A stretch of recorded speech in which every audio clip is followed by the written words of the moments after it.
DeadpoolNegative here again. This time I'm going to be talking about the Doctor Who season 40, 14, 1. IMDb actually has these episodes listed as an entirely new series, which is a pain in the ass for searching. I'm talking about the Doctor Who, a Disney Plus original. Season premiere. Space babies. They're babies. They're in space. They're space babies. All right, let me just recap. I have mixed feelings. My basic argument about Russell T Davies is, well, he's brought the show back, made it relevant. I'll say it in one sentence. Russell T Davies could not write an episode of Doctor Who as good as Listen, but he also could not write an episode of Doctor Who as bad as Let's Kill Hitler, because it's always been the Moffat versus Davies debate, and I will take Moffat's side every time, if only to irritate Dave Lartigue. Um, but I will acknowledge that in terms of like actually trying to make the property more marketable and modern, Davies is actually concerned with that. Moffat is not. I'm not really concerned whether the property is relevant or important for the age. I just want the story to be good. But I understand the thinking. I mean, I'm not really happy that the series is on Disney Plus. Not because I have any personal issue with Disney. It's just like I just it's not on. It's not. It's just cutting off your potential audience. But in the case of Disney, that's where the money was. That's where they got. And let me tell you, these two first episodes look very expensive, and they do not look cheap. And also, it's interesting. They look a lot better than I would say the Chibnall era. Before I say yeah, the Chibnall era sucks. Jodie Whittaker was not good as the Doctor, and not just because Chibnall did not. I mean, it just wasn't. What's interesting is like Davies Chibnall was trying very hard to flatten Doctor Who into a CBS procedural, in my opinion, but he can't even do that right. And it doesn't sound like he was the BBC. I don't think he was given the kind of support. And although one thing in his defense, I've heard he wasn't given the kind of support that Moffat and Davies were given by the BBC in terms of like, but that's neither here nor there. It's over. It wasn't good. There were maybe four episodes out of like all those three series that I actually would enjoy and say go watch. Um, some of the acting was good, some of it was bad, but we're past it now, and it happened. And if we're stuck with a timeless child, well, I'll explain that in review another episode in my review of The Devil's Cord. But we're talking about space babies now. And as an episode of Doctor Who that I would enjoy, I did not enjoy it. I found it to be, well, let's start with the beginning. New series, they open up with a couple scenes that like really just reestablish the characters. For me, it was like, oh, I have to sit through this.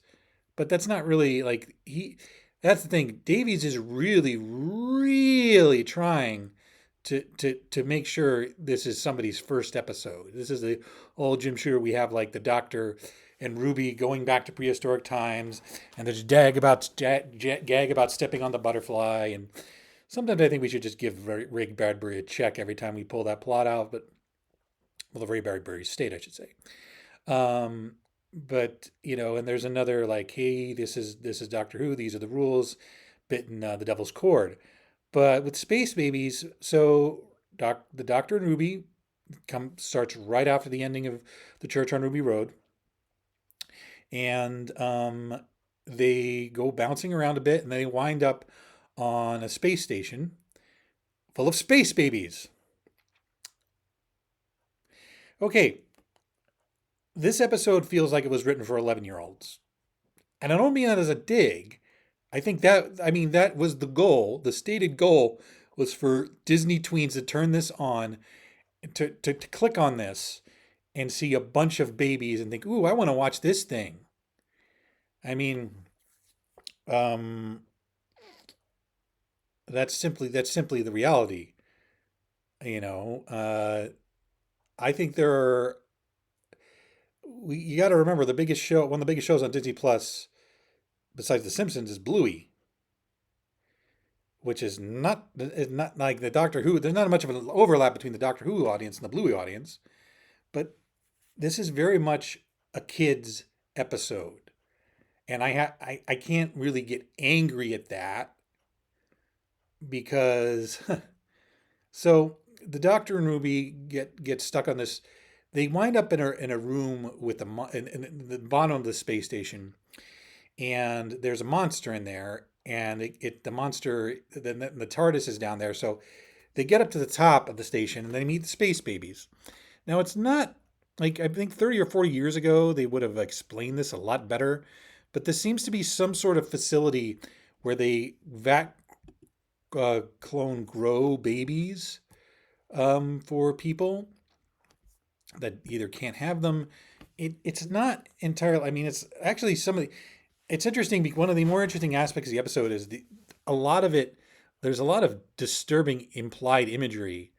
You see these tanks, and like the doctor's like, "Wow, space babies!" And what's in the tanks is pretty unpleasant looking. I thought that was pretty impressive. Um, and then eventually they meet the babies. And it's been 25 years since Baby Geniuses. If anyone remembers that movie, it was a movie directed by Bob Clark, which was predicated on the premise that babies are actually geniuses in their early developmental stages, and they can do goofy superhero stuff, and they're super smart. And it was actually slightly interestingly written, but it was not a good film. And one of the criticisms of it was that they have the babies talk, and it just looked weird, ugly, and frightening. And it's been 25 years since then, and they try better. So basically, these babies, for reasons that are not fully explained, are still babies, even though this station we discover has been abandoned for 6 years.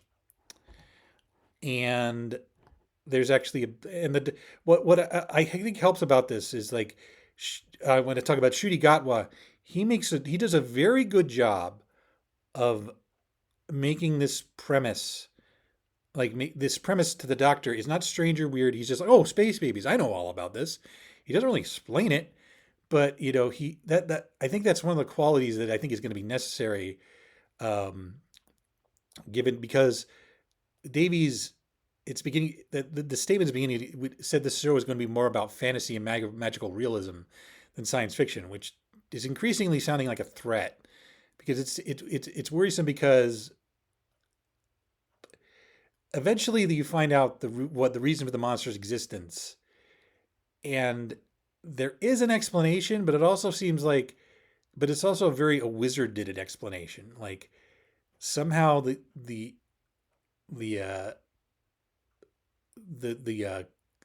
I'll get to that in a minute. Let me get back to the space babies, the ship.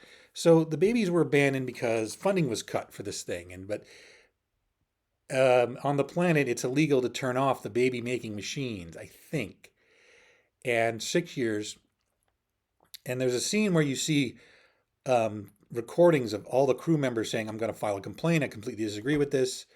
And then we find out a crew member stayed. A crew member has no idea what to do because she did not work in any of the engineering departments. She was just a an executive, or I can't remember. The actress did a pretty good job, and I would say the actress. Let me just take a look at her name real quick. My apologies.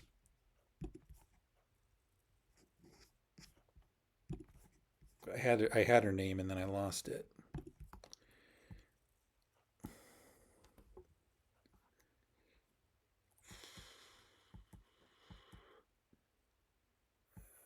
Yes, Golda Rochevelle as Jocelyn. She did a very good job as the woman who stayed. I basically because she couldn't abandon them.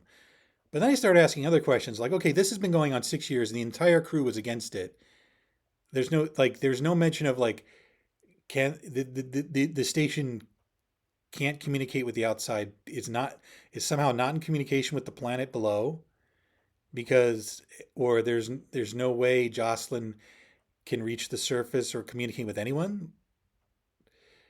Like no one on that planet is trying to get those babies down. That would have, I mean, we have the trenchant social commentary. The babies are refugees. There's the abortion comment. That's you can't turn off the baby making machine, but you can close off. You can like destroy the only place the babies are because the funding's been cut, and it's like I get it, yeah. Um, it's trenchant, but that's the way Davies is these days. And I watched a brief snippet of Gary Beekler going Google-eyed over this, and I'm like, well, Gary, you reap what you sow, but that's another debate. Premise doesn't quite hold up because there actually is more social commentary to mine from like, what if there was something going on that planet where there was a total debate over that? I think there would be, but Davies just kind of hand waves it away because he wants to have like more antics and hijinks and goings on and doings as the Doctor and Ruby try to. And I got to tell you, these babies just look annoying and freaky. It's like baby geniuses all over again. I think the voice acting's good, um, but it's funny. I'm talking about this episode. I was down on it. I'm kind of a little higher on it, but again, the explanation of the monster just seems so. It has to do with the artificial intelligence of the station and what's going on, and again, like the premise does not quite hunt because there's no sense like if there was a debate, if all these crew members were against this and only one had the wherewithal to stay, then what? This has been going. We find out this has been 6 years. These babies have been around for 6 years. And Jocelyn makes the point that we are running out of air and food, and I don't know what to do. I'm going to die first. I'm going to fix it so I'm going to die first, and they'll die after me. And which is like again, like I really want to compliment Golda Rochelle. I hope I'm getting that pronouncing that correctly, because I think she does a lot of heavy lifting along with Gatwa, a lot of heavy lifting, and um, I also think I should be talking about Millie Gibson. Millie Gibson is good, but she doesn't really get much to do with this episode, except like react to the doctor, do some exposition, receive some exposition, and I mean it's the episode's not really about her, you know, and but again, and it ends in a way that like, oh, cute babies, and I'm just like, um, it's not me, it's not for me.